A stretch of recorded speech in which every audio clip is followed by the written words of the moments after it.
Hey guys, it's Clary, and today I'll be letting you know the top 5 quality of life Valheim mods. Number 5, Orzu Auto Store. This automatically sorts items into the right chests when dropped on the floor. It works as long as the chest already contains the item type. Cuts down on inventory Tetris after big gathering sessions. Number 4, Dude, Where's My Portal? This marks portals and their names on your map. It also shows their connected destination. This saves you from forgetting where that random Michelin portal goes.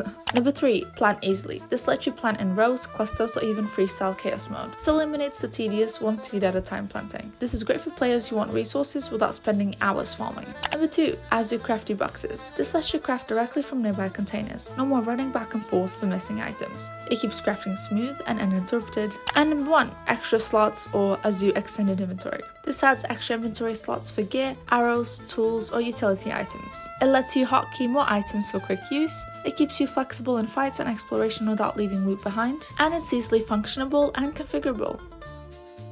Thank you so much for watching this video. If you enjoyed it, don't forget to like and subscribe. Bye guys!